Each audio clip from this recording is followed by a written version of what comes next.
Tonight's the night, Dog Nation. Can't wait to see you at the Marlowe's Tavern in Beaufort for our countdown to signing day event. Myself, Jeff Sintel, going to be on hand. Hope you can be there as well. Hey, it's Brandon Adams, the host of DawgNation Daily, the daily podcast for Georgia Bulldogs fans. And before we get to Marlowe's this evening, we got some business to take care of today.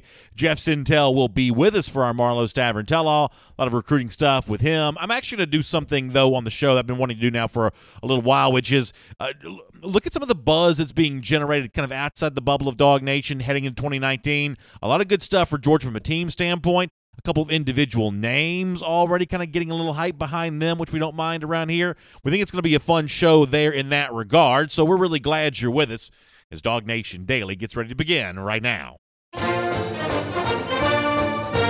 Presented by DawgNation.com, this is DawgNation Daily, the daily podcast for Georgia Bulldogs fans. Here's your host, Brandon Adams. We have talked a lot over the last couple of days about coaching rumors and who Georgia has hired, who Georgia might hire, who Georgia's promoting. And here on this Tuesday morning, unless something actually breaks during the show on that subject, I think I'm actually going to try to focus in on a couple of different things here for a couple of minutes because, believe it or not, as the 2019 calendar year begins and we kind of head, through that off season, we already start to generate some of that buzz about what's going to happen during the 2019 season. And I've told y'all this before. I love this time of year. I really do. I love the hype train when it starts rolling for the upcoming season and the hot takes start getting formulated. It's one of my favorite things in the world to be a part of, and we're already seeing some good stuff in that respect when it comes to Georgia. And if you're a Georgia fan off the top of the show, I think you're going to like this. The folks over at oddshark.com, which is like one of these, I guess they sort of, post all the different odds for, individual games and just stuff like that. You can go there and pretty much find all the different point spreads you want to find. You want to find out what the line is at MyBookie, you can find that at OddsShark. A lot of that kind of stuff is all done there at OddsShark. Well, on their Twitter account yesterday, they tweeted out something from Bovada about upcoming Heisman odds for the 2019 season. I'll show you this on the screen. One of the things I thought was pretty interesting about this is how highly not just one Georgia player ranks, but two Georgia players rank. Now, Trevor Lawrence is the favorite next season for the Heisman at 2-1. Tua Tagovailoa at one point in time was the runaway train favorite this season. He's now 4-1. It's interesting how much his odds have dropped. Then beyond that, you've got Jake Fromm and Justin Fields together at 10-1. Now, that in itself, you could do 16 shows right there on the fact those two guys have the same level of a Heisman odds for next season. It's probably not that surprising to see the Ohio State quarterback at around 10-1. The Ohio State quarterback is typically a Heisman favorite. But if this is the level of hype that Justin Fields is going to be dealing with there in Columbus, I actually feel sorry for him because 10-1 is just a gigantic, gigantic leap for someone who hasn't played a whole lot of football yet. I assume he's going to have a great career there in Columbus, but man, that's a lot of hype for Fields. I feel sorry for him if he's going to have to live up to that much that quickly there in Columbus, but nonetheless, Fromm and Fields both have the same odds at 10-1, Fromm among the Heisman favorites. But as I said, he's not the only Georgia guy up there. I'll show you this one more time because as you start kind of climbing down a little bit, you see Etienne, the Clemson running back. You get to Jonathan Taylor, the Wisconsin running back, and then you get to DeAndre Swift. Swift, one of the 8 most likely players to win the Heisman, according to Bovada next season. He is at 14-1. So there aren't a ton of teams that have multiple players on this list, and it's only Georgia and Clemson who have 2 among the top 8. So that's kind of an interesting scenario for Georgia to be in for next season when it comes to those Heisman candidacies and buzz and hype and everything like that. It's not just Jake Fromm getting some of that kind of stuff. It's DeAndre Swift getting some of that kind of stuff too. Now, DeAndre Swift was actually asked about this, not the specific odds, but if you want to go back to Sugar Bowl week, our buddy Mike Griffith from DawgNation asked Swift, hey, when you look ahead to next year, there's a chance that you're going to be on lists like this one. How does that make you feel? Obviously, it's the team stuff that matters more than anything else, but to DeAndre Swift's credit, he didn't deny that when it comes to, holding up that trophy and being in New York, the Downtown Athletic Club, that's a scenario that he certainly wouldn't mind having on his resume. I actually really like Swift's answer on this. Take a listen to it. Always growing up, seeing people like Mark Ingram, one of the backs I watched when I was young. But next season, I would like to be on the Heisman list, most definitely. Who wouldn't be? You know what I'm saying? So just this offseason, I'm going to work. I'm going to work. So this team, I think next year we can do whatever we want to do if we put our minds to it. Yeah, I love that this team can do whatever it wants to do if we put our minds to it. And as far as Swift leading the way as a Heisman candidate, had he been fully healthy in 2018, I think there's a chance that may have already happened. I think there's a chance, given the way that he played for a long stretches during the month of November, that there's a chance that he could have been in New York this year, given the dynamic stuff that he showed. At the beginning of the season, the assumption among many of us is that Swift just wasn't fully healthy, that he was battling the groin injury and kind of dealing with that, situation that kept us from seeing the best of what Swift had to offer until later on in the year. Now, for Kirby Smart's perspective on this, he has certainly pushed back against the notion that Swift was as hurt as many of us assumed that he was back then. Here is for instance, an example from after the Auburn game when Kirby Smart did not want to acknowledge what the rest of the room sort of assumed, which was that Swift was healthier at the end of the year than he was at the beginning. Here's Kirby. He may tell you that. I don't know. I mean, he had the surgery over the spring, and that was something that he recovered from over the summer. And he really came to fall camp and was moving around well. He had a setback in fall camp a couple times that it bothered him, and I think it bothered him early in the season some. But DeAndre's always been a competitor, works hard, he plays for the big moment, does a really good job. But I think the surgery was during the spring. Whatever the facts are in the situation and however hurt or not hurt Swift was near the beginning of the year, I think the overall takeaway for Georgia fans when it comes to DeAndre, though, is the level of commitment that he showed to getting himself back to 100% so that he could lead the Dogs to another SEC East crown and into a major New Year's Six Bowl at the end of the season. And this is another example of DeAndre Swift being pretty candid.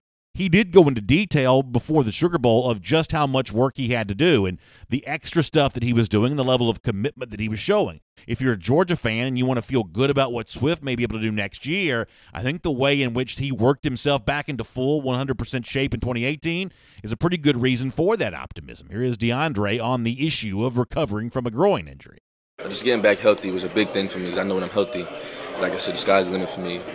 How involved was it? How many days a week were you in the training room? What time were you going? Every day of the week. Wake up at 6 o'clock, go get treatment before I had to go to class. I would go to tutoring, come back and get treatment. I had to go back to class, come back and get treatment before practice. So it was an ongoing process, daily thing. But I know what I had to do to get back onto the field because nobody likes being injured. Now, as a quick opinion here, it would not surprise me if DeAndre Swift does become a part of that short list for Heisman contenders next season. I actually think he benefits from the earned media that Georgia gets in the NFL playoffs, where guys like Sony Michel and Nick Chubb, not in the playoffs, but had a good season, certainly Michel and Gurley in the playoffs, all of a sudden people say, Georgia may really be RBU. This is a program with a great heritage of running backs, and maybe DeAndre Swift kind of benefits some of that extra attention. Maybe that turns into a Heisman campaign for 2018. But I have to admit, as much as I love DeAndre Swift and would love to see him in New York as a Heisman finalist and maybe even win the award, I think the overall better scenario for Georgia might actually be if it's Jake Fromm who becomes the kind of face of Georgia's Heisman campaign for 2019. I'll explain why. First of all, for Fromm, he steps into a new role this season. For the first time, he's not kind of sharing the attention of any other quarterback on the Georgia roster. This is not him trying to beat out Jacob Eason or try to hold off Justin Fields for beating out him. Fromm has won both those competitions. Now he stands sort of head and shoulders as the quarterback on the Georgia roster, and now the unquestioned leader of the team. First of all, that leadership is going to be made more important by the way that Fromm plays on the field and the level of comfort that he shows there now that the Georgia offense does truly belong to him. And to Fromm's credit, this is already something that he's shown. Remember, for a lot of people, beating out Fields, battling in that competition would have been a pressure-packed deal to deal with in 2018. But for Jake Fromm, it seems like he always kept that entire ordeal kind of in the proper perspective. Here's a little more from Fromm going back to December. You just gotta be comfortable in your own skin. And know what you do well, what you don't do well. Just try to do what you do well better than the other guy. I love being able to compete. The opportunity that I've been given, I just try to come out and be the best I can be. Yeah, Fromm has competed, and as he says, being the best he can be. We've seen improvement from him over both of his years at the University of Georgia, but now there's the opportunity to take the performance to the next level. Maybe for himself, earning a chance to be a first-round draft pick, and for Georgia, putting itself back in the college football playoffs on the shoulders of an improved passing game that adds that complement to go along with what's already a great stable of running backs. For what it's worth, Kirby Smart believes that Jake Fromm is certainly the quarterback capable of doing that. He's expressed in his confidence in Fromm in multiple ways, in multiple statements, including at the end of the regular season when he said this is a guy that when he gets the protection from the quarterback, is certainly, or I should say, when he gets protection from the offensive line, is certainly a guy that's proven himself capable of delivering the football. Here is Kirby on Fromm. He's done a good job. He understands where the ball needs to go and get good players to throw it to, and he knows what coverage is, and he's very accurate. And we protect, because that's critical, is the time he gets in the pocket. When he's got good protection and he's accurate, he's a good thrower. So Kirby Smart says there, hey, he's got good players to throw it to. And that's really the reason why I'd love to see Fromm emerge as the Heisman candidate. Certainly wouldn't be disappointed if it's DeAndre Swift who ends up being that guy. But I'd love to see it be Jake Fromm, because as Georgia sort of fills out its reputation offensively, as Georgia sort of fills out its roster, that's the one area where I'd love to see that wide receiver core become as deep in the future as the offensive line has been, and as quarterback has been over the last 3 years with multiple five-stars signed with the program, as running backs have been.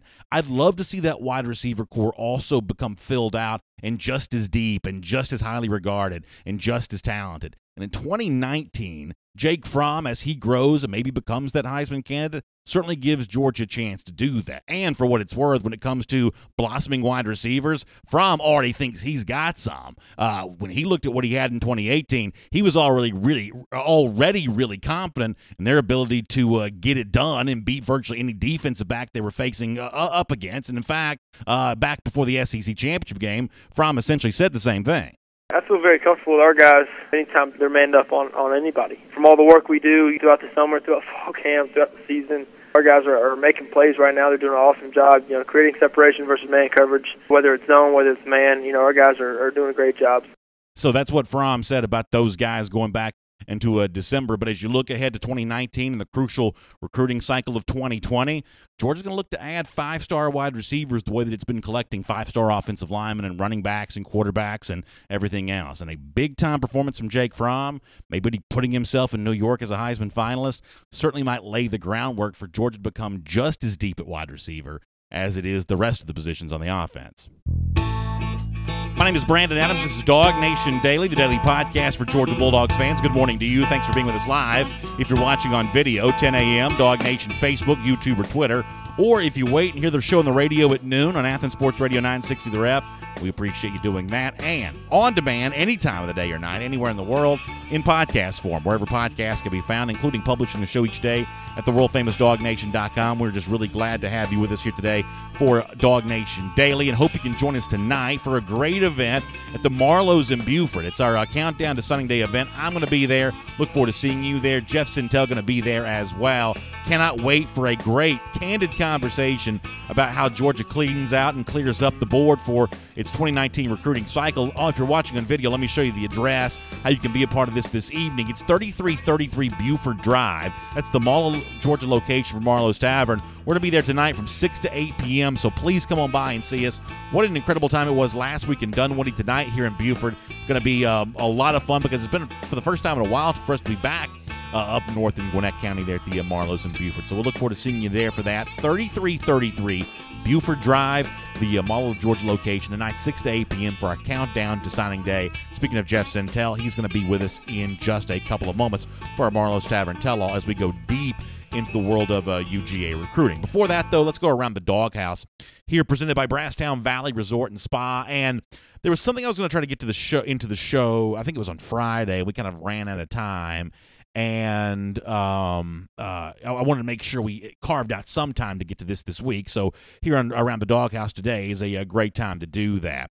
I just mentioned and talked a little bit about the fact that Georgia for 2019 could have two of the Heisman favorites. Of the 8 guys with the best Heisman odds right now, 2 of those players play for the University of Georgia, which gives you a sense that what Kirby Smart has built at Georgia, starting in 2017 when it made the college football playoff, continuing this past season, there certainly seems to be a belief that could extend into 2019 and beyond, and that there is a level of permanence that's been established with the Georgia program. It's important to know that it's not just Georgia fans who feel that way. Take a guy like Andy Staples, who writes for Sports Illustrated.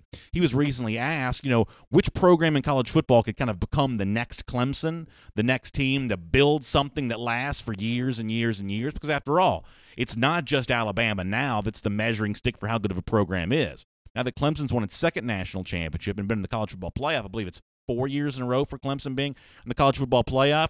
You have to use them as a bit of a measuring stick now as well. Well, the good news about this is that when Staples, who's written and covered college football for a long time, when he kind of scours the landscape, the program that he feels that could kind of fall in line with that is actually Georgia. Now, if you're a Georgia fan, you may already think this, but it's probably a little comforting to at least hear what Staples has to say about this. Let me show you a couple lines here from Andy Staples on the pages of SI.com on the issue of Georgia when it could be building under Kirby Smart. Staples writes, the fact that the Bulldogs have gotten so close, combined, and he means the last couple of years, combined with Kirby Smart's high-level recruiting, suggests Georgia can be in the mix every season for the foreseeable future. It's just a matter of getting over the hump. That won't be easy with Saban's Tide on the other side of the SEC, but Georgia feels ready to break through, just as Clemson did back in 2015. I think Andy Staples' words there are a great reminder of where the state of the program is right now. It can be easy to get fixated on the recruits that maybe Georgia missed out on, or the coach that Georgia hasn't signed yet, or so-and-so who may have transferred out of the program, or the fact that, Georgia did come close again this year and didn't get over the hump. But those words from Andy Staples, I think, ring true here. I can't guarantee it's going to come to pass the way that he suggests it might, but I love the way that he says Georgia is ready to break through in 2019. I think that's a really hopeful tone for Staples to strike, and one that Georgia fans ought to buy into as well. And it brings us back to something that Kirby Smart has said in the past. After one of the most disappointing days in the recent history of the Georgia football program, back in January of 2018 when it lost Alabama in the national championship game after being right there at the doorstep of getting it done. Kirby Smart wasn't dejected. Kirby Smart cast a vision that I think the program is still trying to live into. He said at the time that Georgia planned on staying on the national scene for a while. It seems like the national media agrees. If you need a reminder, here's what Kirby Smart said then.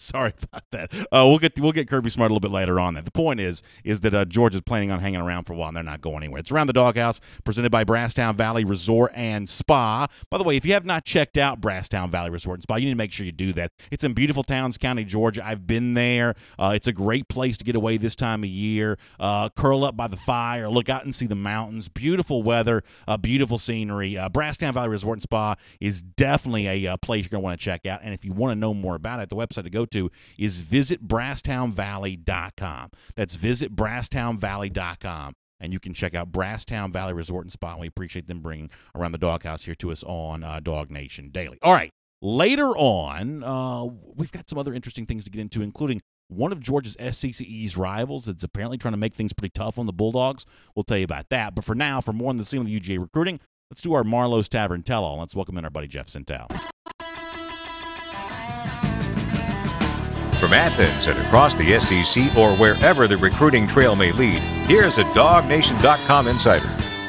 We'll talk to Jeff Sintel on the phone here now, and we'll see him tonight, the Marlowe's Tavern in Buford, for our Countdown to Signing Day event. It's always great to get Jeff's insight on the way the 2019 class for Georgia expects to close out. And so, Jeff, I'll say hello to you now and say look forward to seeing you later on this evening. I know you're just as excited about being in the Marlowe's at Buford as I am for this for tonight. What a great event that's going to be.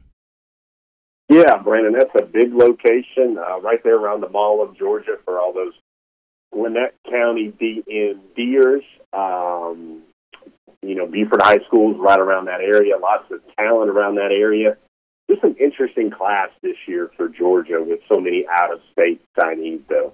Yeah, that is definitely true. And speaking of a potential out-of-state signee, I guess Georgia's latest coaching hire is already out working on him. I saw the picture on Twitter of Todd Hartley, the new tight ends coach, meeting with Brett Seether, the pretty interesting tight end prospect that Georgia may be chasing down for 2019. Yeah, in fact, we can show this on the screen right now. Todd Hartley with that look of determination in his eyes. Every time you see his picture, you can't help but notice that. And, Jeff, I guess this is already an example of what the reputation would be when it comes for a Hartley, a guy that's going to make a big impact for Georgia on the recruiting trail. This is a well-respected recruiter of tight ends. I know a lot of the folks that played for him and with him at Miami really vouch strongly for him. You're a guy that knows the recruiting angles inside and out. How big of an impact is Hartley going to make? And I guess we're already seeing some examples of what that might actually end up being.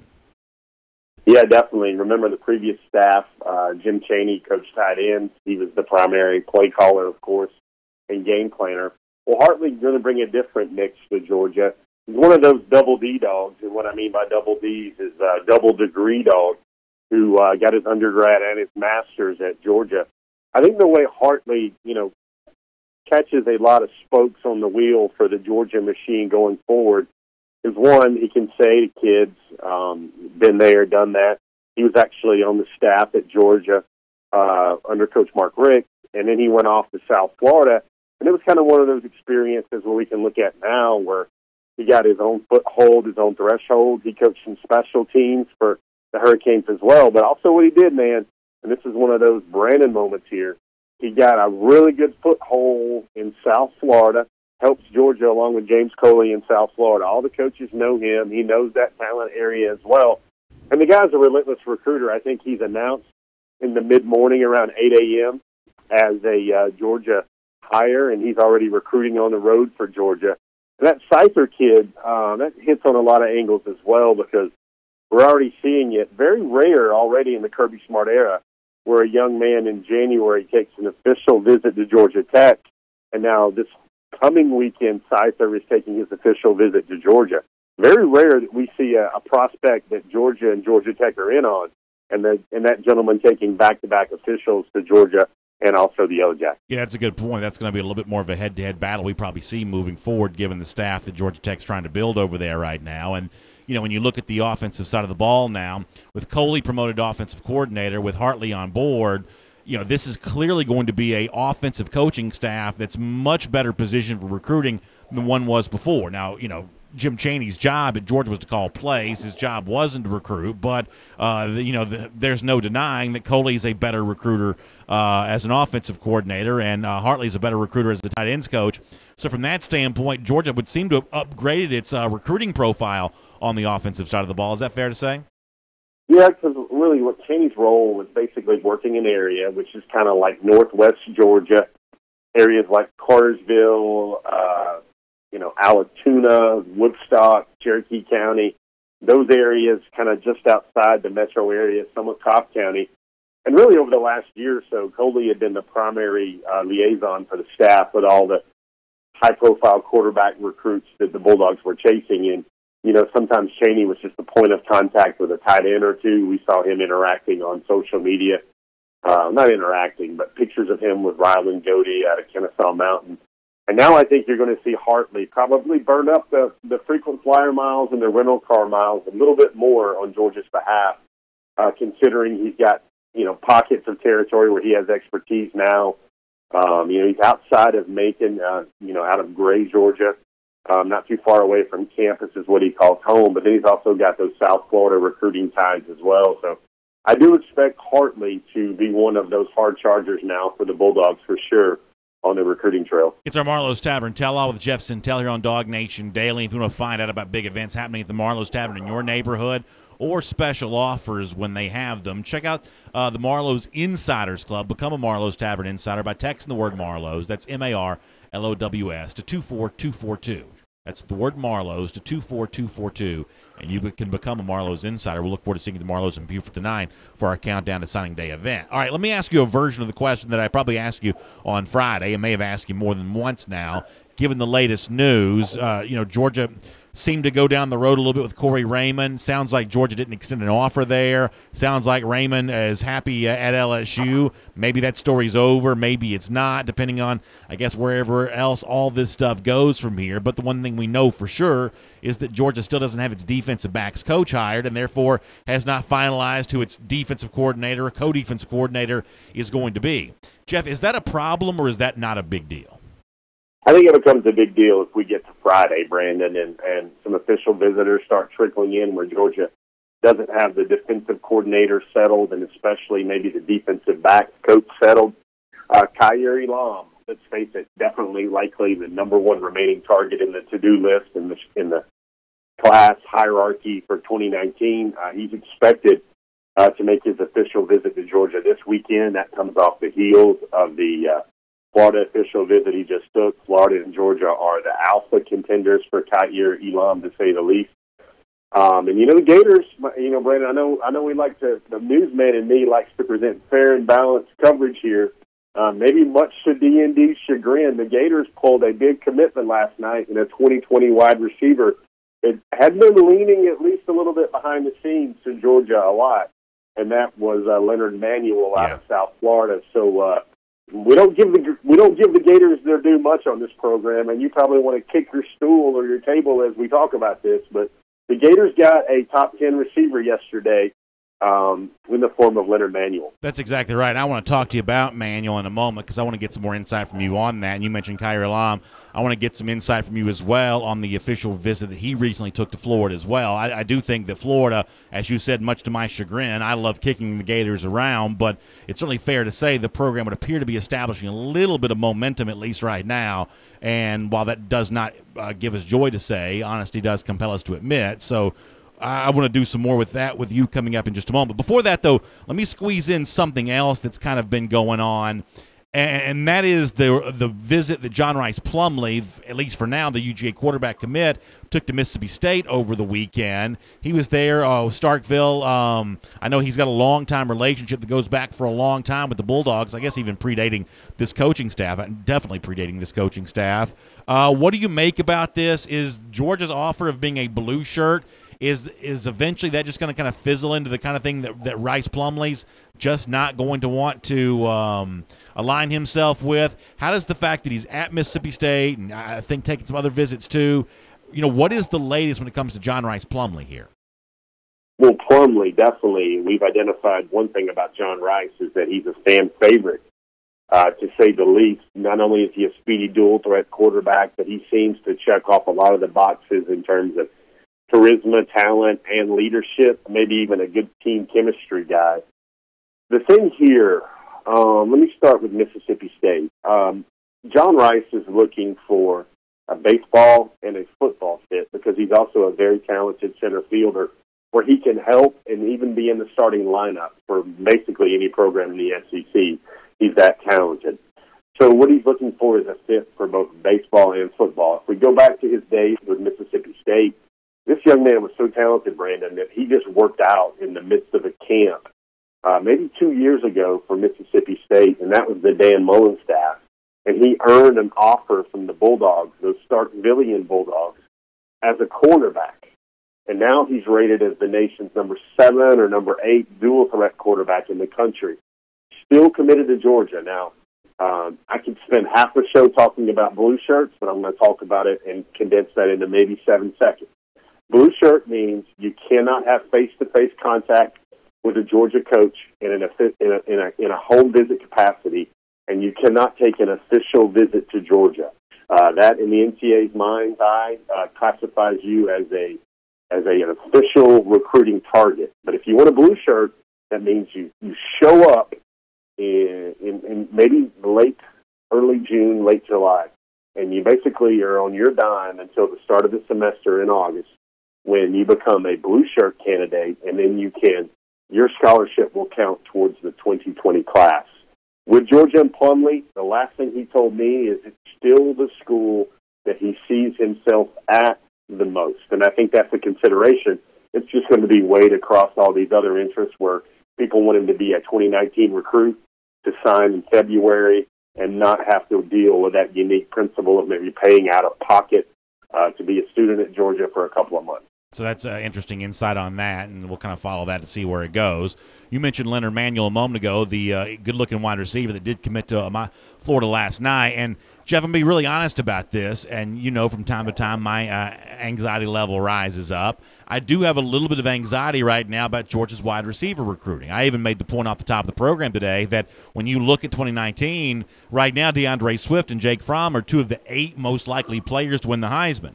As much as I'd love to see Swift get that award, I think Georgia might need Jake Fromm to be in the front of the Heisman race next season, because the one position right now that Georgia is not recruiting as well as some of its others is the wide receiver room. You got 5-star receiver linemen all over the place. You've got this, a great, heritage and pedigree of bringing in elite running backs. Georgia seemingly signed a lot of really good quarterbacks, although most of them are not with the program anymore. But in terms of really nailing and landing those elite wide receivers, Georgia's got to find some compliments to go along with Dominic Blaylock, the one true blue chipper that Georgia has brought in for its 2019 class. So seeing Manuel choose Florida, I don't think he's going to sign with Florida, but I'm also not that confident he eventually signs with Georgia either. I do think this is an area in which Georgia's got to pick up the pace when it comes to its recruiting efforts if it wants to be on par with teams like Alabama and Clemson who are winning national championships. So from that standpoint, Jeff, seeing Manuel go to Gainesville with his commitment was a little bit of a disappointment for me. I mean, what do you make of, A, what I said, and the backstory with why Manuel chose Florida? Well, this is his second commitment there, Brandon, and I think it probably won't be his last public or even private commitment. This just seems like a young man that's going to take some time sorting it out. I've always looked at his film, especially at this stage of his career, freshman, sophomore year, and I thought maybe perhaps he might be now as after his junior season. Is he a better one of those hybrid tight end type guys? Is he a true outside receiver? Is he a true game breaker receiver? To me, it kind of seems like he's maybe a more polished, maybe not polished is the right word, a more skilled version of what Georgia already has in a Tommy Bush and in a Matt Landers. When I know what you're thinking about, Brandon, I know what most of the fan base is thinking about that follow Georgia, and they want those elite wide receiver targets. And I've never really thought Leonard Manuel was one of the top 5, top 10 type receivers in the country. The young man that I always think about in terms of the elites that maybe fit into that J.H. mold, that Dominic Blaylock mold. I think a guy like Jermaine Burton is a guy like right there for Georgia. That's a guy that has been all over in his prep career. He's been at Hayesville Charter. He's been at IMG Academy. He's been out in California. I would expect the Burton decision to come down sometime in the next couple of months. And I do think Georgia has a very vested shot in there as well. And that's the type of elite receiver. Everybody remembers the name Jermaine Burton. But Burton was a guy who made the Nike opening as a junior. And when he came to the Atlanta Regional last March, he won the fastest man title. So we're talking about true 4.4 speed, great ball skills. And although he's not that 6'4", 205-pounder, that maybe a lot of people envision as that type of Clemson-esque receiver or Alabama-esque receiver, he would be another great piece for the Bulldogs should he come into the fold. That's a really interesting addendum to give to all that, but just a quick yes or no, Jeff. Do you agree with me that the one position group that Georgia needs to upgrade its recruiting efforts is the wide receiver position? Am I fair in saying that? Well, I just think that's definitely one of the priorities. I would probably think within the next cycle, especially the 2020 cycle, Georgia has to do something at tight end. The name of Reek Gilbert comes to mind there at tight end, no matter what they do with Brett Seither in the 2019 class. But I also think spots like kicker and also spots like tackle. I know Broderick Jones is a Bulldog commit. He seems to say amazing things about that bond he has with Georgia, but I look at it long-term and short-term, and I think Georgia, within the next 1 to 2 years, might lose both of its starting tackles. So I would always place offensive tackle as another priority for the Bulldogs in this 2020 class. It's our Marlowe's Tavern Tell-All. Become a Marlowe's Insider by texting the word Marlowe's, M-A-R-L-O-W-S, to 24242, and you can find out about special offers and big events happening in the tavern there in your neighborhood. Jeff, you mentioned Khair Elam earlier, expected to be at Georgia this weekend, was at Florida this past weekend. We kind of made fun yesterday of the goofy-looking picture of Dan Mullen kind of dancing around there with Elam. I said that nobody in khaki pants should ever try to do what Mullen's doing right there. He looks like a total goofball. But to be fair, as you pointed out, they are one of those teams, maybe alongside Georgia, but certainly Florida seems to have a little bit of an inside track on Elam right now. How do you think the visit went for Elam to Florida, and how is Georgia doing without a defensive coordinator? I know that Elam and Mel Tucker were very close. Is Georgia making up some ground on that relationship, given the fact that Tucker is now in Boulder? Good topics there, my man. First of all, we'll say something that will make Brandon not want to kick the dog regarding the Gators, and I think one of our DawgNation forum members had a great line about that picture of Mullen. He said, and I'm gonna paraphrase here. They thought that Mullen looked like someone with dad pants and his son's shoes in that picture, which was kind of funny. He had on the dad's pants and the son's shoes. But with Elam, I just think with Kyer, I think Georgia has a certain stake with him, and they're at a certain point with him in terms of familiarity, in terms of attachment, in terms of a bond.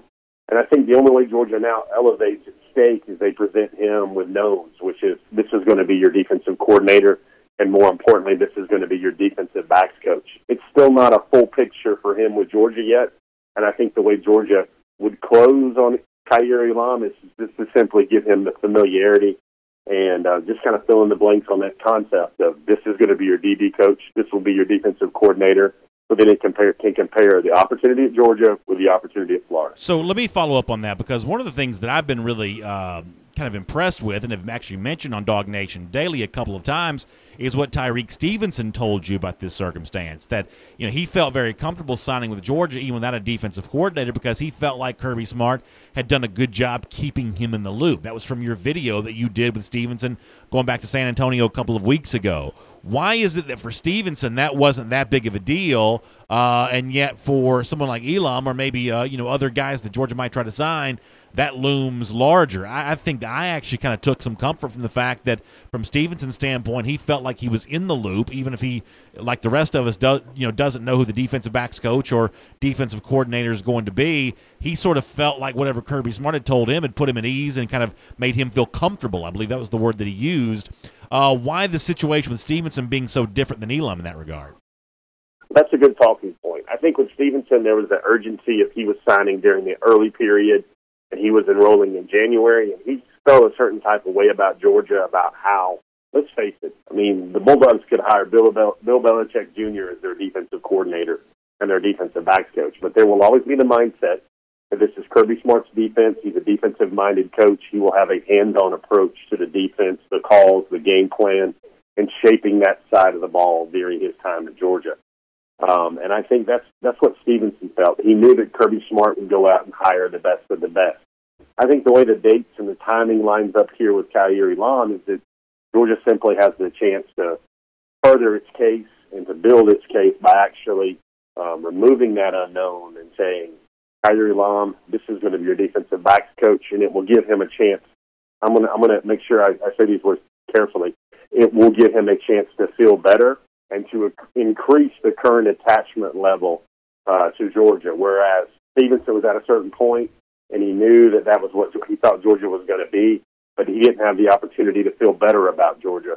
I think Kyer Elam, if Georgia hits the home run with a defensive backs coaching hire, I think it has the ability to get better in his eyes over the next few weeks. Very quickly, like 15, 20 seconds, Jeff. Danny Smith in our Facebook comment section asked about Nick Cross, the FSU commit, another good-looking defensive back. Is Georgia going all in for Elam here, or does Cross remain kind of an opportunity for Georgia, assuming the Kyer Elam thing doesn't go the way that Georgia fans want it to go?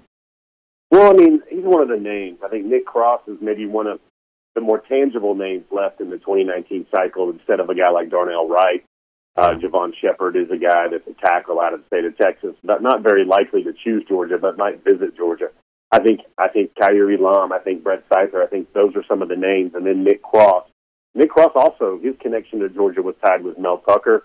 Georgia needs to name that defensive backs coach and give some familiarity there. In my opinion, for Cross to become a major stakeholder was what's left for Georgia in 2019. All right, Jeff, I know that a lot of folks tonight are going to have a lot of questions for you in terms of how this class finishes up, how this coaching staff is rounded out. So I would expect a lot of that. I think it's going to be a ton of fun. I will see you tonight starting at 6 p.m. at the Marlows in Buford. 3333 Buford Drive for our countdown to signing day event. I know it's going to be a blast, and I can't wait to be a part of it with you, Jeff. All right, guys, Buford Bulldogs. Brad and I look forward to seeing everybody out there tonight at Marlows. Yeah, it's going to be outstanding, Jeff. We'll look forward to seeing you then. Let's take a look around the rest of the league. This is SEC Through. Yeah, tonight's going to be a lot of fun. I cannot wait to be a part of that. So if you can be with us 6 p.m., Marlows and Buford for our countdown to signing day event, It's going to be a great way. Some of the stuff that either Jeff hasn't written yet, or maybe doesn't feel like he can write for whatever reason. A lot of times he'll drop those little nuggets for you as a part of our event this evening. So that's going to be a great time. Look forward to having you as a part of that. Let me transition here for our SEC through, and as I do, let me remind you about my friends at MyBookie. This is your final weekend coming up with 2 football games. Now, obviously, the Super Bowl is what it is. There's plenty of prop bet opportunities and things like that. That's sort of like the gambling Olympics in many ways. But for those of you who like to get action down on more than one game, this is actually your final weekend coming up where you have more than one game. AFC, NFC championship games on Sunday, and your chance to get involved is with my friends at MyBookie, whether it be the over-under or, you want to kind of find a way to, kind of tie both these games together. You get a chance to do that with my friends there. And the great news is you can be a winner before it even starts. Before you even make your first bet, you can be a winner with my friends at MyBookie by simply using the promo code DawgNation. When you do, they're going to give you a 50% bonus on your deposit. That means you already have more money in your account than you started with. You haven't even, won your first bet yet. So that's why you're going to want to get involved here. Find MyBookie online. Just type it into your browser, MyBookie, and then the internet will do the work for you. And then when you get to MyBookie, use the promo code DawgNation. Your first deposit can be matched up to 50%. And after that, you play, you win, you get paid. It's as simple as that with my friends at MyBookie. So check them out online today and get your first deposit matched up to 50%. But you got to use the promo code DawgNation. Okay, so a couple of things I want to talk about for the SEC through today. And I saw this video, I guess I saw it yesterday. I wanted to make sure that, at least for those of you watching on video, you had a chance to see this too. And if you're listening, I'll kind of describe this. So South Carolina, it's like a lot of programs in that it's advancing its facilities here. South Carolina, from a facility standpoint, was probably one of the programs that lagged behind more so than many others in the SEC. Now they got a nice, brand-new, good-looking football building. It's got the barbershop the way that Alabama does. Darius Rucker has also donated what essentially amounts to a recording studio in there. Here is the point, though, on this, and the video itself is kind of amazing. I guess I'm like the total outlier on all of this conversation when it comes, especially to the SEC, but for the most part, all of college football. People make a big deal about the new facility that Clemson recently opened, the facility that Alabama is opening, and that barbershop thing was a big deal last year. I will personally never understand why people connect the idea of winning college football games to commercial contractors. I'll never understand why that line gets drawn as straightly as it seems to. I am glad, I guess, for Clemson, for South Carolina's sake, they've got this building. I know there's been a lot of reporting lately about Georgia looking to also advance its own football facility. Right now, the football, kind of facility offices are housed within the larger Butts-Mehre Athletic Complex. Georgia shares that with the other sports. They want to kind of get their own building because that's what people seem to have right now, and I don't have a problem with Georgia doing that. But I've never been as big a believer that buildings lead to wins. If you disagree, I'd love to hear from you in the comment section on this. For me, the thing I want to spend money on is assistant coaches. I want to spend as much money as I can to steal the best ones. Georgia's trying to do some of that kind of stuff right now. I want to spend as much money as I can to retain the ones you've got. Georgia seemingly has done that with Sam Pittman and guys like James Coley over the years, hopefully Dale McGee for some time to come. Up-and-coming names like Dan Lanning and Glenn Schumann. They only made about $300,000 last year, but as they grow and have more opportunities, they're going to have chances to go other places. That's the thing I want to spend money on. I want to spend money to maintain that continuity. Now, I won't be mad if Georgia gets a new weight room or something like that. I'm not going to complain about that necessarily. But there are a lot of people who believe that's just the key to winning. And for the life of me, I don't understand that. If that was the case, it seems like Auburn would be winning all the national championships. Aren't they the ones that have the waterfall in the weight room or something like that? I don't get the obsession with buildings. I'm not against them necessarily, but I don't, as a Georgia fan, have any fear whatsoever that now that South Carolina's got a recording studio in its football building, all of a sudden it's going to be some football power. I just don't quite think that's the way that it works.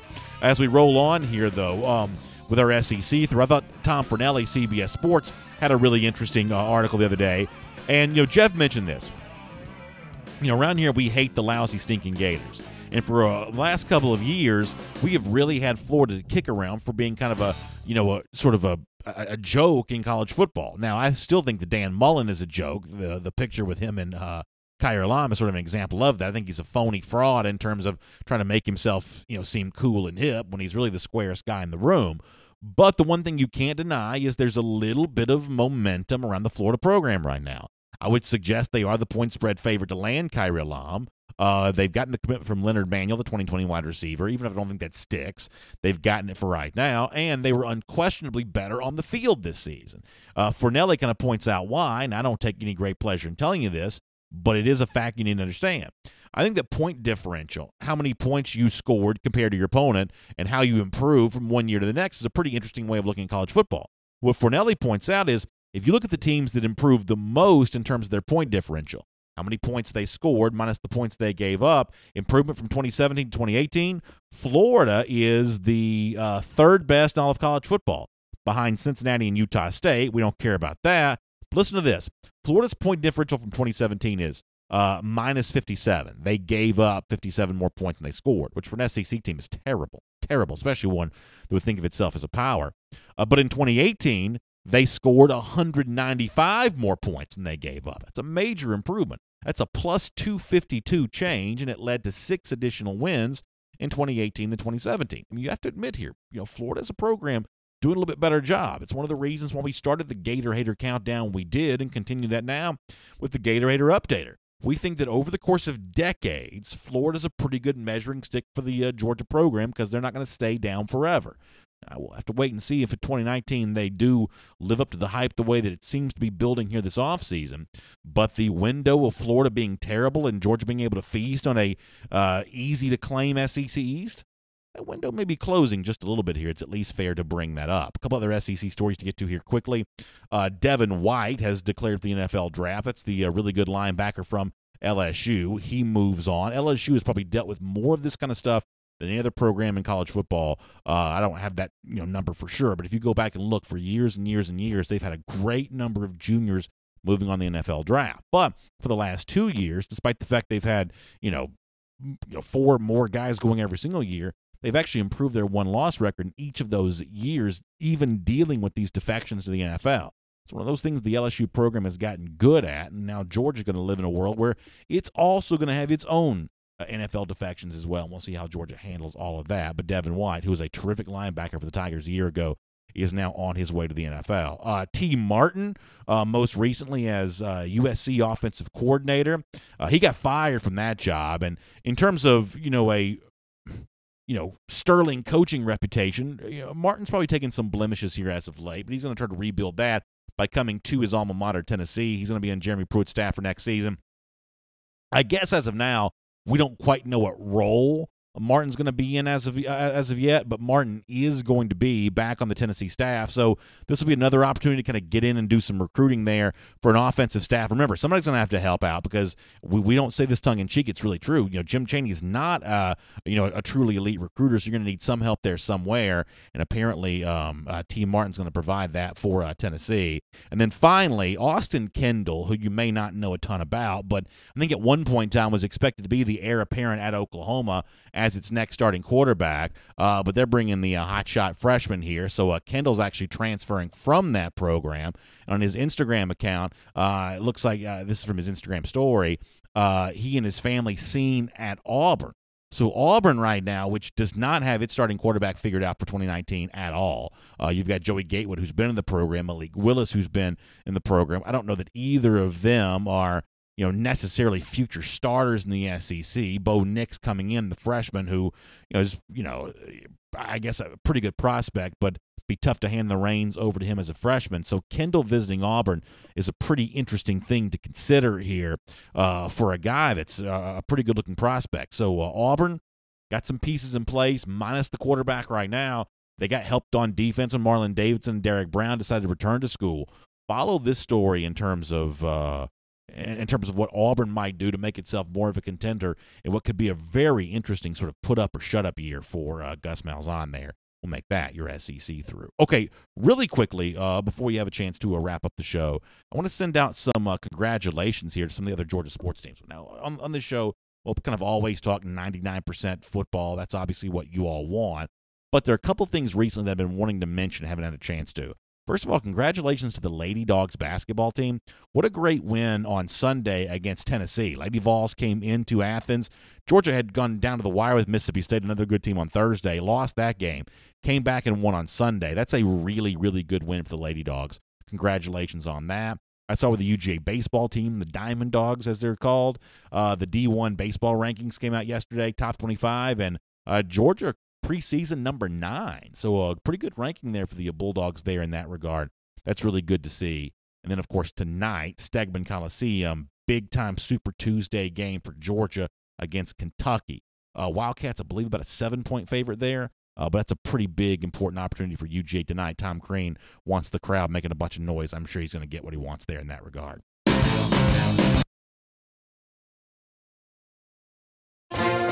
All right, so to wrap up the program today, by the way, speaking of Florida, we started all of this, the Gator Hater, we just got the Gator Hater Countdown. It's the Gator Hater Updater now. I mean, that was what our thing was, is that over the course of years, if you could beat Florida, you've done some good things as a program. And I'm happy to know that for the last 808 days, that's what Georgia's been doing. It's been that long since Florida's beaten Georgia. That's why we love to give you the Gator Hater Updater here on DawgNation Daily. And listen, we're going to still keep giving it to those lousy, stinking Gators as that becomes a pretty important game here for Georgia in 2019. By the way, also, to kind of close things out today, I don't typically like to give a whole lot of credit to folks over in Knoxville, Tennessee, but shout out, if you will, to Admiral Schofield, the pretty good-looking Tennessee basketball player. So they beat Florida on Saturday, and he said it was his favorite celebration of the year. He says, I'll never like Florida, and I never will. From that standpoint, Admiral Schofield, you're an honorary Gator Hater in our minds, and we'll see you tomorrow at DawgNation Daily, and tonight at the Marlows in Beaufort. And on video, your chance to talk here and kind of share anything that you want to discuss from today's program. You can weigh in on anything you want to. We'll kind of take as many as we can here for the course of the next couple of minutes. Mike Mazzell says, what is the D'Angelo Gibbs situation now? Mike, I believe you can go ahead and say that Gibbs, whose name is in the transfer portal, I believe you can go ahead and assume that he is done with his Georgia career. And we talked to J.R. Reed about this. Reed is Gibbs' cousin. Reed certainly talked in kind of the past tense about Gibbs at Georgia. That led me to believe that Gibbs is probably not coming back. Now, there's been some rumors that Gibbs has been seen at Tennessee this week, visiting that program. I can't confirm that. I don't know that to be true. I also don't have any reason to suspect that it's not true. We live in a new age now in which, you don't have to get permission to transfer somewhere. You can kind of just sort of go where you want. It makes sense to think that Gibbs might want to stay close to home there in that regard. So he's going to try his hand at football again somewhere, I would assume. But his days at Georgia would appear to be over. Let me get a few more here. Mark Wright says, also tired of Matt Jones in Kentucky, still saying that Eddie Grant turned Georgia down. Yeah, Mark, I'm right there with you on that. Now, the truth is, Matt Jones is a guy that I don't typically have too much of a problem with. He's doing his thing up there in Kentucky. He's a pretty good radio host, I guess. Wildcats fans seem to enjoy him and like him. But this is one of those examples, and I said this the other day, when it comes to his initial report that Grant had been offered the Georgia offensive coordinator job and then chose to turn it down to stay at Kentucky. You want to be the first one to break news if you're in that world. Now, I'm not really a reporter. I'm not looking to break news. I'm looking more to react to news. But if you want to live in that world, you want to be first, but you want to be really careful about being the only one to report something. And in this case, Matt Jones was first, but he was sort of out there on an island with this. Pretty much anybody connected to Georgia has refuted the notion that Grant was actually offered the offensive coordinator position. In fact, Mike Griffith had some great reporting at DawgNation about this, that the subject of being the true OC and having full control over the offense was never something on the table for Grant because, as it stands, Georgia was always looking to promote Coley because they don't want to lose Coley. Grant's a good recruiter, and I actually think he's probably a better offensive coordinator than maybe even some Kentucky fans think. I think that Grant's a pretty good coach. The truth is, I wouldn't have mind having him on the Georgia staff, but I'm not going to, sort of outsource my offense to him, let him come riding in on some sort of white stallion as the savior of the offense, if that means that James Coley doesn't feel fully respected and valued. Coley's a guy I believe that Georgia fans just simply can't lose. Georgia as a program simply can't lose, and I believe that Kirby Smart also viewed it that same way as well. So that's the circumstantial evidence that seems to line up, and Matt Jones is sort of out on an island with his whole thing about Eddie Gran there, which is a fine place. That's where he wants to be.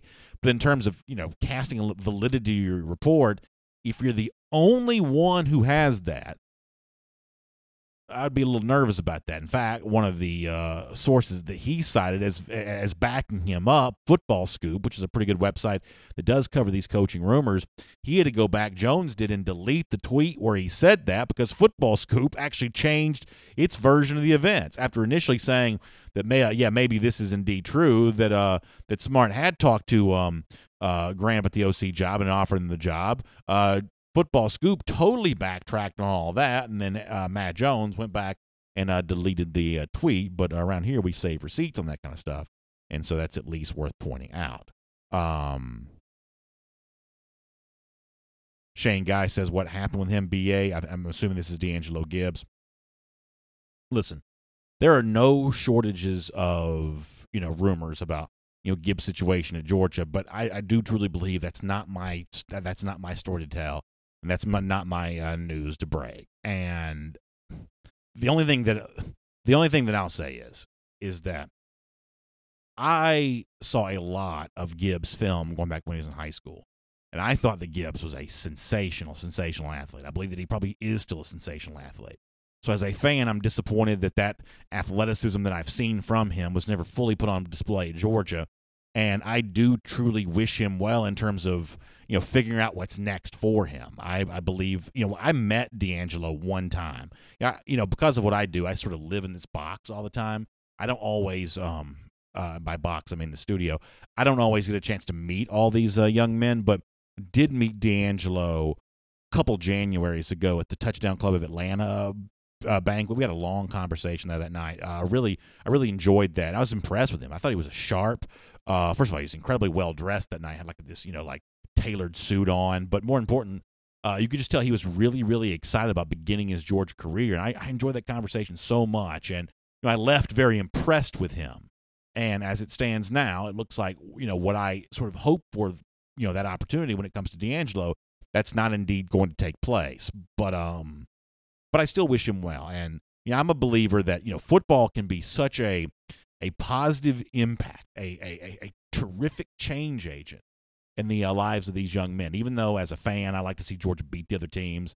I love the idea that football as an institution betters the lives of the people who are a part of it. So I hope that D'Angelo can still use football as a vehicle to improve his life, even if it's for a Georgia rival like Tennessee, or that's just mere speculation. But even if it's for a school that Georgia would play against, even if Gibbs one day plays against Georgia, I hope that guys like that can continue to use football for what it ought to be, which is an avenue and a vehicle for making their lives better and giving them something to commit to that allows them to fulfill their full potential in life. So I hope for that with Gibbs, even if it's one of these orange-colored teams. Derek Tillman says, BA, I hate Florida with a passion. You don't think they'll be like they were with Urban Meyer in a few years, do you? So, Derek, I think we're still a long way away from that when it comes to Florida. And, for what it's worth, even with a couple of recruiting wins here recently and the potential of a Kaiir Elam win, if that were to happen, there's still a lot to do before that. We're still talking about Florida from a talent standpoint being a long way away from where it was, in the Urban Meyer era, when it was one of the top programs in the country. We're still a long way away from that. I think what we're trending towards, though, is a time in which, the last couple of years, Georgia ought to have had some confidence about the fact that Florida was set up to be an easy win. Even this past year, with Florida ranked as highly as it was, the Florida talent level was so inferior to Georgia that that Georgia, I think, could go into that game knowing that it could dominate that game and win that game, and you felt pretty good about that. 2019, to a certain extent, Georgia's still going to have a pretty significant advantage over Florida, but that's the thing you're looking for with a team like the Gators, or eventually a team like Tennessee. Do you see that gap closing a little bit, where all of a sudden you put yourself in a situation where you have to really play, a pretty good brand of football to feel good about winning that game. So that's one of the things you're watching with Florida there. Cliff Nelson checking in, our buddy from the SEC side of things. Good to have you here, Cliff. Always good to be here. Miriam Martin Corbin says, who's the next big target left on the board? So, Miriam, some of y'all heard what I said about wide receivers earlier. If you're asking me who my next big target is, that's George Pickens. Now, it certainly seems like that's just not going to happen. I've talked to Jeff about that. I think we talked about that certainly at Marlowe's last week. We may have talked about that on DawgNation Daily on Friday. For whatever reason, Georgia's just not quite seeming to kind of get in with George Pickens as much as I'd like for them to. But if I could see Georgia land that big receiver, I think the program needs to upgrade its wide receiver recruiting. I'd love to see Pickens be that guy. That'd be my next big target, but that would appear not to be the case, which does leave you with a Kyrie Elam. We had a commenter earlier mentioned Nick Cross, the Florida State commit. I mean, it's kind of interesting to think that as Georgia gets close to this February signing day, there just aren't a ton of names left. And as Jeff said, there's reason to think that Darnell Wright's not coming to UGA. February could be interesting in terms of maybe not quite the the going out with a bang, the big grand finale. It may not quite work out that way, and we should probably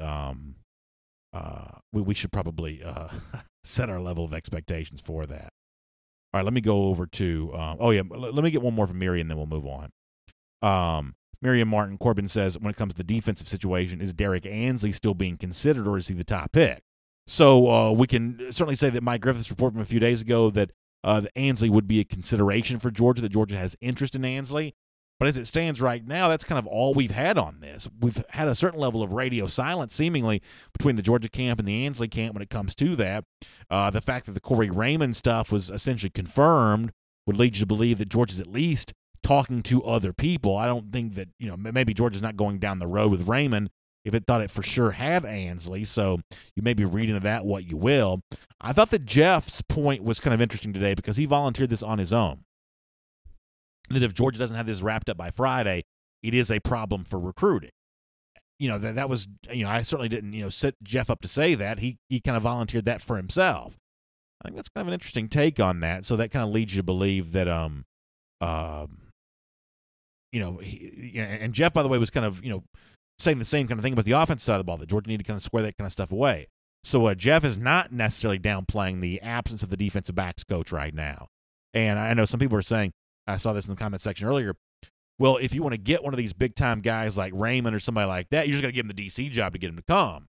And I think that this is one of those areas in which, the corniest thing in the world someone like me can say is, hey, you just got to trust the coaches. You got to trust the coaches.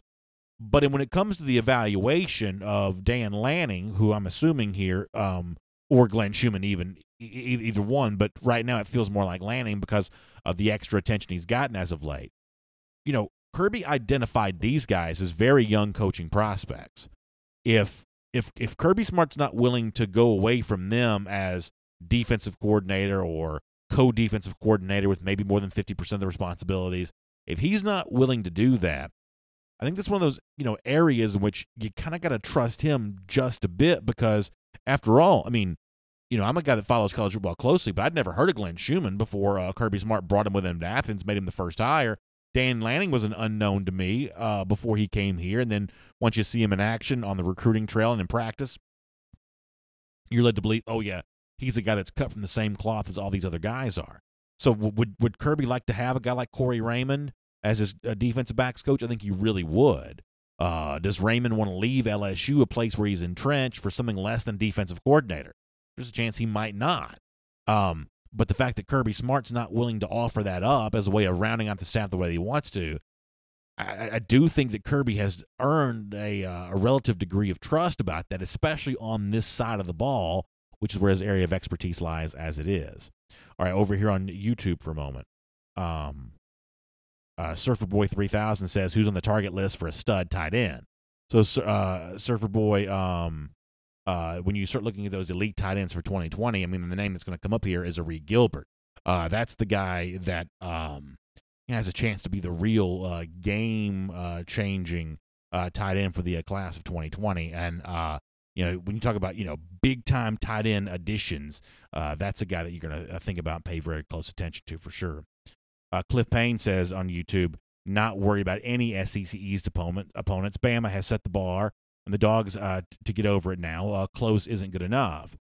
So you're right about that, Cliff, and obviously, Georgia does have this level that it's aspiring to of overtaking Alabama, and I guess now you have to add Clemson to that discussion just a little bit.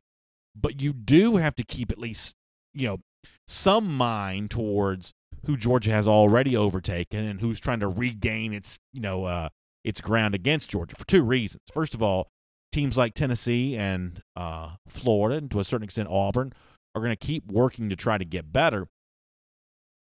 But also, when you do pay attention to these rivals that you vanquished, I think it gives you a sense of appreciation for what you have accomplished.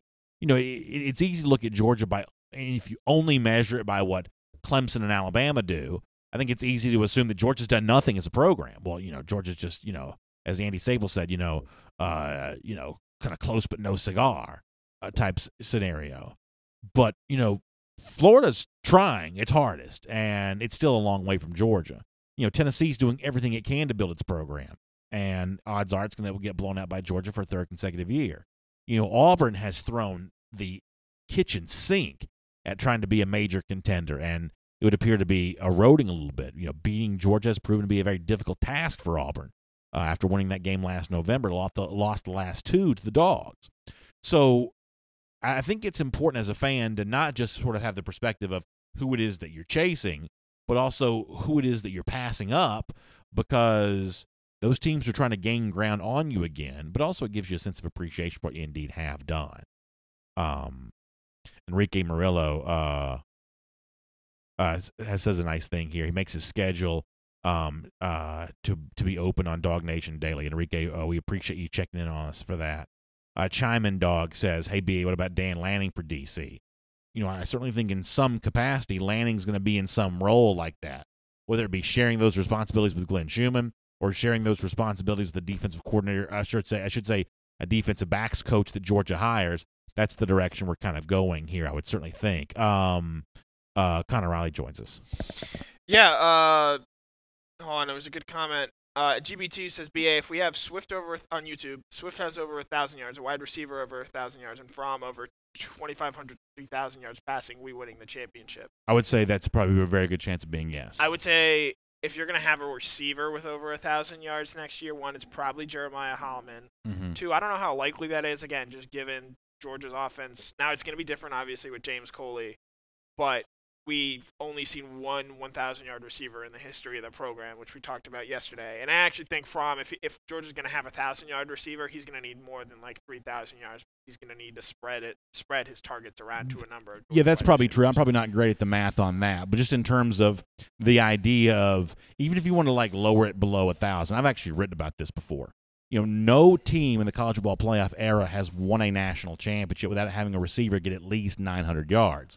So what I really want is, I kind of want to find, if we say the high water mark for Georgia receiver last year was 500 yards, 550 yards, something like that. 560, I think was what Riley Ridley. Yeah, I want to find another 400 yards for a receiver. I don't necessarily want to take that from a back.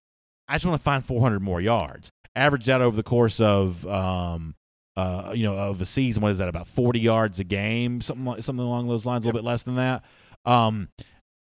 That's essentially one big play per game, right? That's one home run per game. That's what I'd love to do. Whether it be Blaylock stepping in as a first-year guy, I don't really know, what the history of freshman wide receivers having done that is. But whether it's Blaylock stepping in, Holloman stepping up, and I do think that's a possibility. I think that he continue to take his game to that level. I want to find one additional 30-yard passing play per game. That's what I really want. Running game stays the way that it is. Fromm stays the way that he is. He's always going to be a guy better measured by the efficiency metrics and the overall yards per game metric because of the way the Georgia offense is designed. I want to find a 35-yard reception per game in addition to what Georgia's already doing offensively. That's a national champion. And maybe I'm being too fatalistic here, but if Georgia does not find that over the next couple of years, that may be the reason which Georgia doesn't win a national championship. I would say so. Georgia's certainly not going to be as deep at wide receiver and pass catching options this year as it was, or this coming year as it was this past season. So maybe that extra 35-yard catch you're looking for, instead of splitting it between, Mecole Hardman and Terry Godwin every game, maybe that starts consistently going to, say, a Demetrius Robertson type or a Jeremiah Holloman type. Yeah, Surfer Boy 3000 mentions Robertson as well. And, I know that this is the time of year when everybody's hopeful about everything and everything is sort of happy talk. But if you look at the trajectory that Terry Godwin followed at Georgia, now he kind of fell off this pace a little bit in his final year. But in 2016, Godwin was not Kirby Smart's favorite player. I mean, even Smart, I think, has admitted that he was pretty hard on Godwin, and some of that played out publicly. Otherwise, we wouldn't really know about this. Godwin was a guy that was probably slow to have the light come on for him. But by the time the 2017 rolls around, Godwin was a big part of what Georgia was doing offensively. And when I think about that, I think about Demetrius Robertson as well. He was a non-factor, a no-show, to the point where by the end of the year, he wasn't really even playing. There was at least one game where I don't even think he even attended the game. And it's easy to just sort of forget he's even on the roster. But that doesn't mean that he couldn't still show up in a big way in 2019. And like I said, this is the time of year where everything is sort of hopeful and optimistic. But I'm not counting out Robertson yet. I'm just not. I'm not necessarily counting on him, but I'm not counting him out. I've said before, I just think he got into the Georgia program so late, and fall camp had already started by the time he knew he was going to be a contributor for the 2018, before he was going to have the chance to be a contributor for the 2018 season. So I just think he was starting so far behind the 8 ball that it was just hard for him to catch up. And by the time he probably got familiar with the Georgia offense, Riley Ridley, Jeremiah Holloman, Mecole Hardman had clearly already established themselves as go-to guys. There's also another thing about Kirby, and I will admit this is a little bit frustrating to me, but Kirby seems to sometimes change his tune a little bit on, when like a tight end's not catching the football. We did a DN90 on tight ends not catching the ball yesterday. In the past, Kirby Smart kind of alters his explanation about that. One time he'll say, well, you got to earn the right to do that. You want to catch the ball, you got to block to get the rock.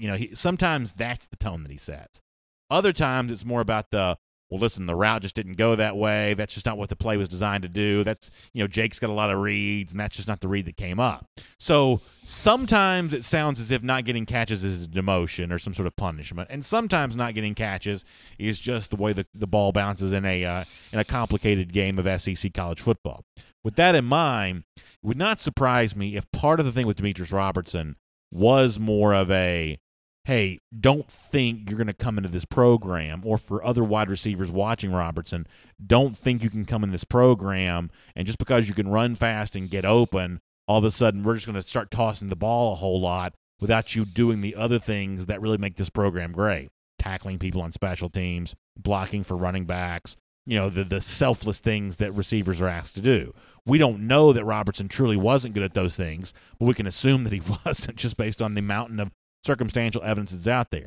So I do think part of the issue with Robertson is that he was just, this is obviously my suggestion, not my news report, he was just flat out being punished as a way of sending a message to what Kirby Smart was going to demand from all the guys at that position. Right. I think Kirby wants to set a tone that if you want to play, you have to work hard. And I don't know if Robertson was fully expecting that sort of attitude coming in.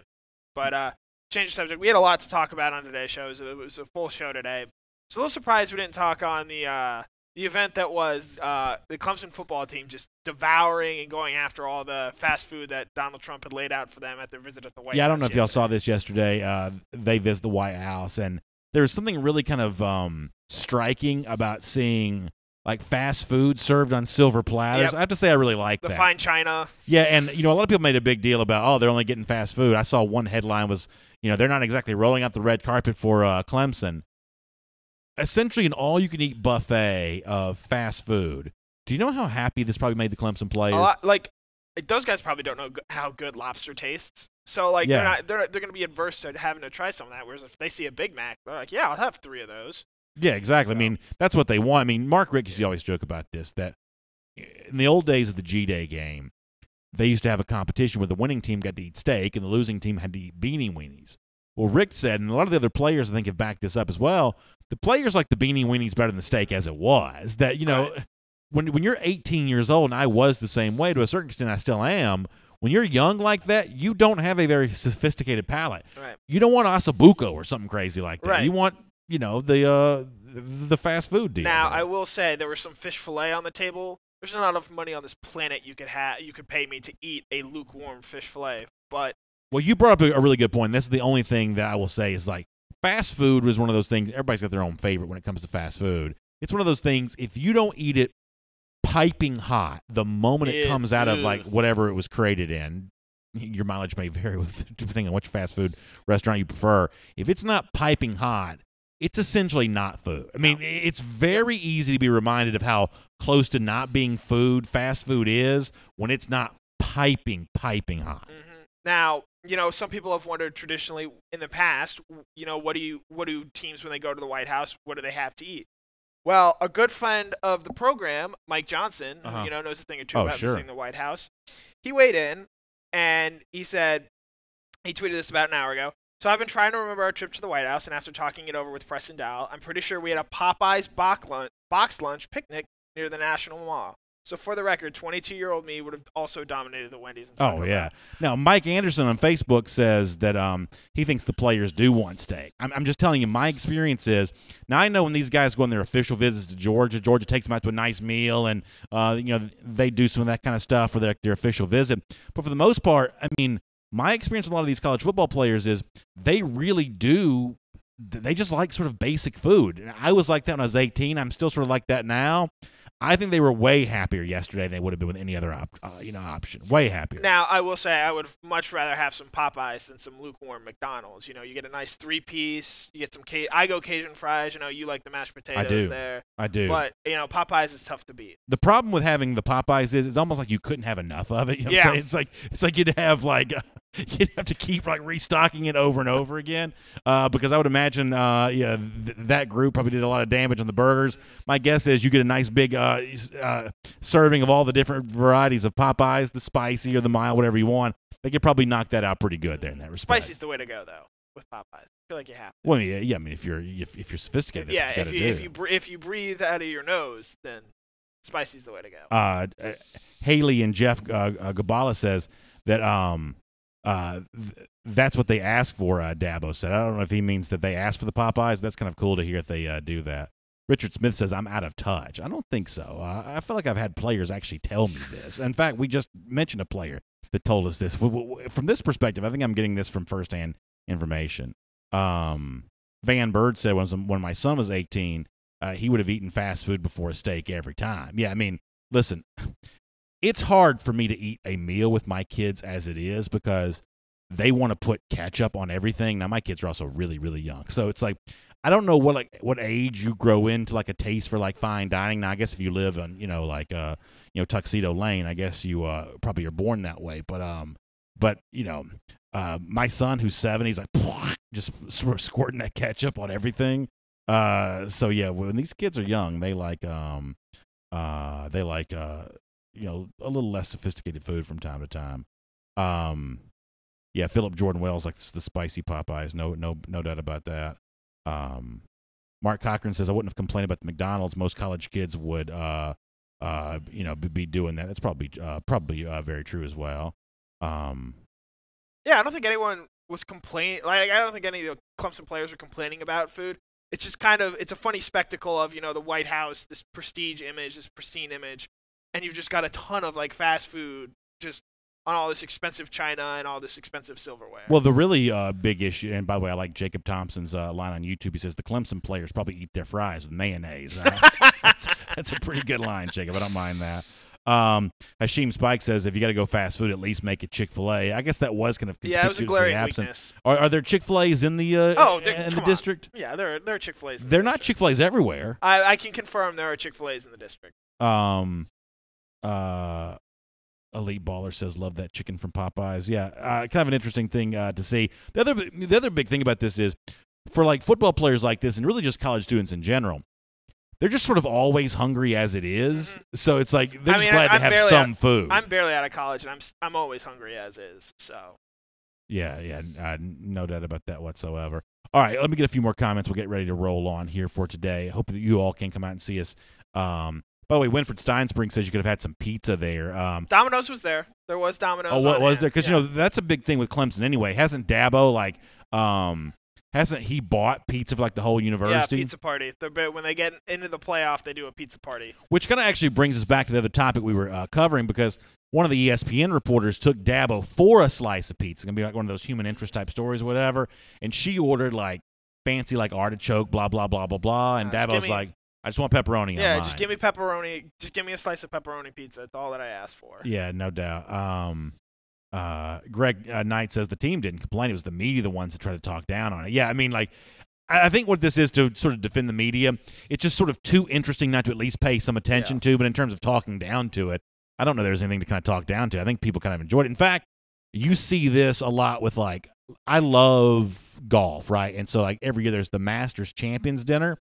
And I'm always really interested to see what the previous Masters winner wants to serve for his Champions Dinner, because some guys, and it's really more the international guys that do this, they do have very fancy, dinners that are really, they in a lot of cases they sort of call upon their own culture or whatever, but they're usually pretty fancy. But then you got guys like Bubba, Watson, when he, won, he essentially served fast food for his as well, or somebody had Waffle House or something like that. I mean, I'll be really interested to see what Patrick Reed serves the rest of his competitors this year. I think there's actually a story about this. I think he's already announced what he's having, but the honest truth is I don't know. I guess whatever he could have stolen from somebody else is what he'll serve. But would you ever serve? What would you serve if you won the Masters? So I probably I would do one of two things, because I have developed quite a taste for steak here in my 40s. I'd either do that with a little surf and turf type deal. But the truth is, there is nothing better than some really good barbecue. I've never met anybody who doesn't like that. So if you're having to feed a bunch of people, that to me is always the safest thing to serve, right? Yep. I feel like that's also pretty easy to cook for a large amount of people. Yeah, it just takes a long time. But you get these big, smokers. I will say, I'd love it. I'd absolutely love it if Reed just came out and says, all right, everybody, we're having an all-star special from Waffle House. I want to say, maybe I'm wrong about this. I thought somebody did serve Waffle House for their Champions Dinner, but maybe I'm wrong about that. Mark Cochran also brings up a good point that, you've got some fast food items that are good at one restaurant but not as good at another.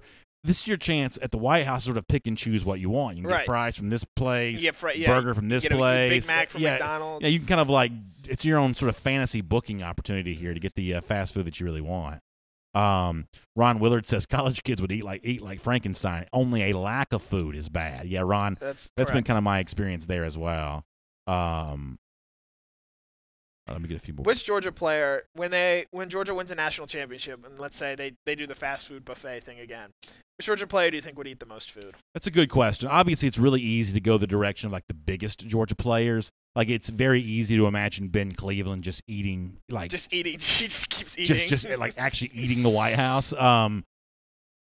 So I don't know if it's that simple. It's almost I'm curious to find out which of the smaller players could really eat a lot. I could see Elijah Holyfield, because that's a guy that's working. He's not on the team anymore, but one of those guys that's really into the weight room and stuff like that. I could see Holyfield pound for pound eating above his weight.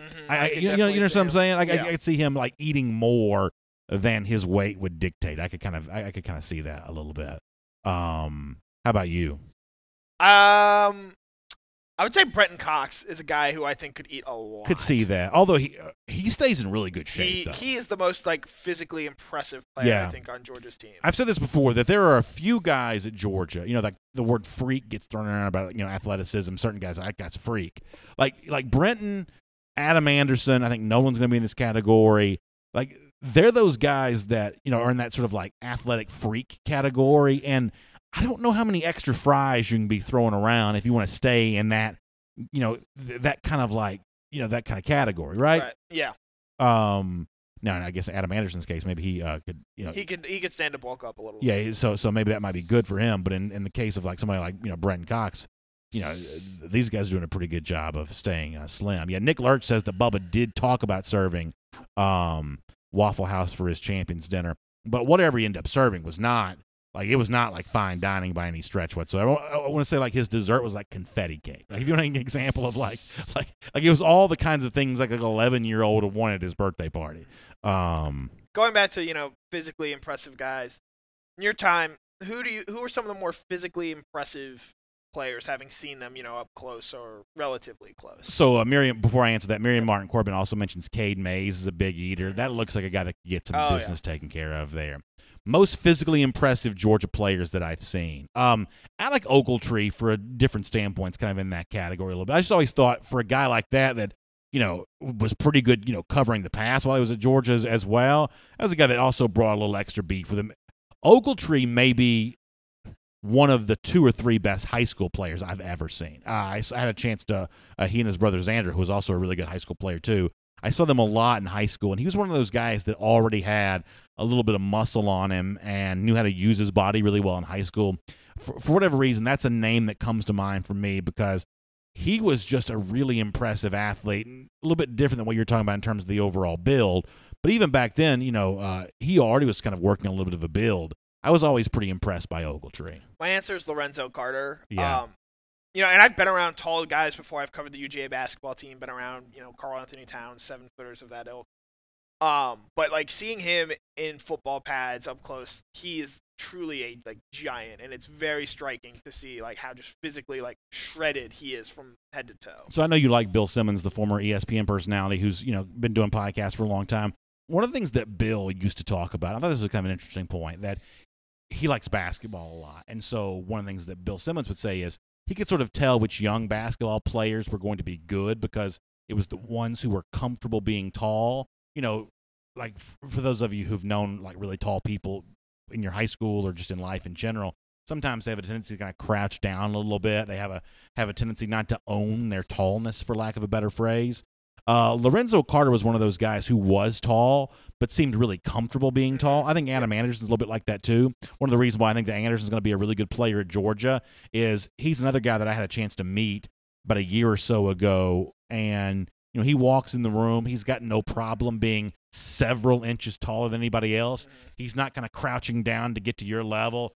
He's got shoulders back. He's walking in. He's very comfortable being, much taller than anybody else in the room, and he also has a nice he's got a nice gait, right? He's not, he's not stumbling all over himself. So that's a really interesting thing to see when you see these tall athletes who are kind of comfortable being tall. And I think that Carter was certainly an example of that, even early and young in his Georgia career. And I think that Adam Anderson's a little bit like that as well. Chris Branham on Facebook brings up Leonard Floyd from a truly freakish athletic standpoint. He's someone who can play every position on the defensive side of the ball, and we saw that at Georgia, and we see it with the Bears in the NFL. A guy in the 2019 class that I think might fit this category, who we've talked a good bit on here, is Trayvon Walker. Yeah. 6'4.5", 290 pounds. He was playing middle linebacker a little bit for his high school team. Is 1,000 points, 1,000 rebounds guy for basketball, who I'm sure can just throw down some very terrifying dunks. So. Oh yeah, I mean, listen, I just think that anytime you combine a defensive lineman with basketball skills, I think you're into a pretty good situation there, and I think that Trayvon Walker is certainly in that group, and I think he has a chance to really be there. Let me change the subject for 1 second. We're going to get out there in a couple of minutes here, but Owen Richardson mentions with Georgia looking for its defensive coordinator, defensive backs coach, Owen asks, why is Kirby Smart calling the defensive plays out of the realm of possibility? Connor, I'd love to have you kind of weigh in on that. Kirby obviously knows how to do this. He's been a defensive coordinator before. We saw Derek Mason a couple of years ago serve as coach and defensive coordinator at the same time. He asked, why not Kirby Smart doing that? How would you respond? I just think it's really rare to see, like you see it with offensive bunch, you see it at the NFL level, certainly you see it a little bit in college as well. Dan Mullen at Florida, for example, calls the offense. Yeah. But just for whatever reason on the defensive side of the ball, I think maybe just with all the coverages, rushers and stuff, it's a little bit more.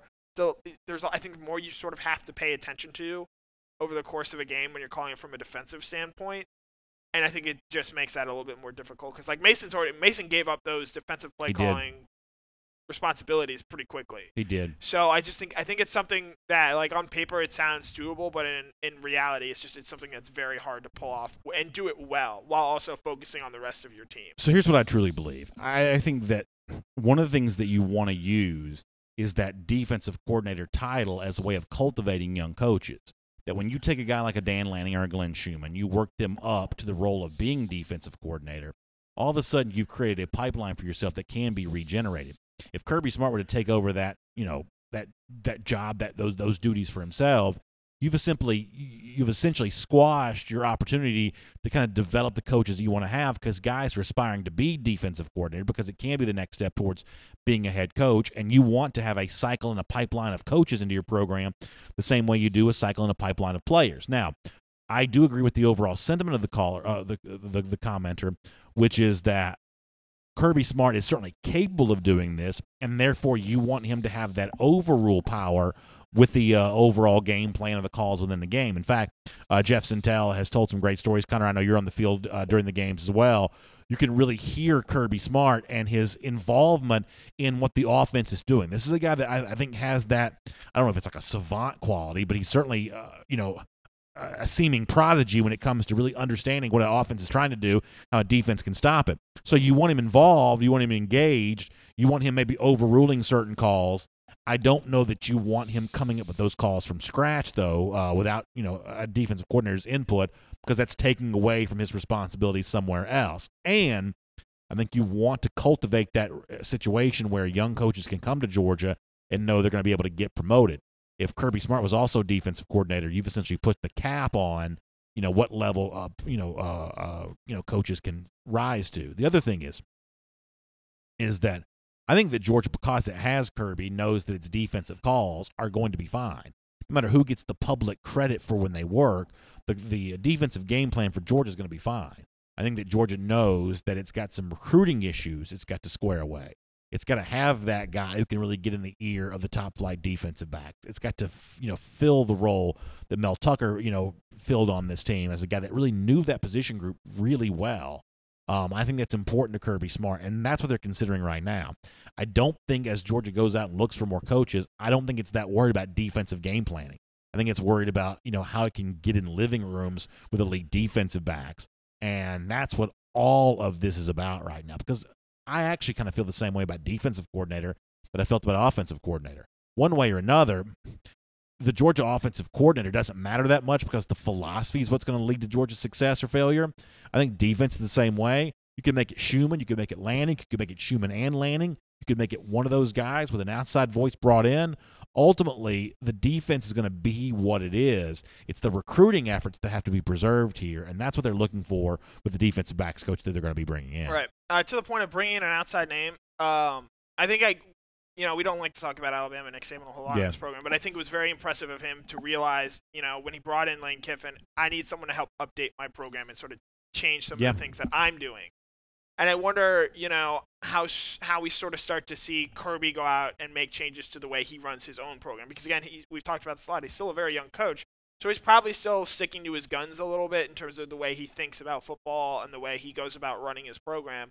But, bringing in an outside name like, say, a Derek Ansley or someone who's not even connected to the Saban-Belichick tree, eventually I think that could, add another dimension to the Georgia program. Yeah, I think that's probably exactly right. At some point in time, you do have to reinvent yourself. Saban did that before the 2014 season. You can go back and look before then, and there was this very similar trajectory that both LSU and Alabama were on. And ultimately, LSU remained on that path. They kept Cam Cameron as offensive coordinator. They kind of, ground out the offense, didn't, put up a lot of points and produce a lot of yards. And LSU as a program kind of floundered. Saban gave a good bit of his program over to somebody else, but at the time when he entrusted Lane Kiffin with that duty, I think it was that or else for Saban, especially with the way that guys like Kevin Sumlin and Gus Malzahn had the potential of really changing the way that SEC football, at least in that division, was coached. And so Saban responded, and the rest was history. At a certain point in time, Kirby Smart's going to probably have to do that as well because, listen, I'm really glad that it looks like that Georgia's retained Sam Pittman and retained James Coley and maybe retained Dell McGee for another year. But you can't do that forever. I mean, Nope. these guys are all either going to want to just stop coaching or move on and be, head coaches somewhere else. At a certain point in time, as Kirby does get older, he's going to be asked to do the same thing that Nick Saban was once asked to do, which is go out and sort of borrow a new philosophy. Go outside your circle of trust and what you know. Yeah, and to that standpoint, when Kirby hired Trey Scott, I was a little curious to see.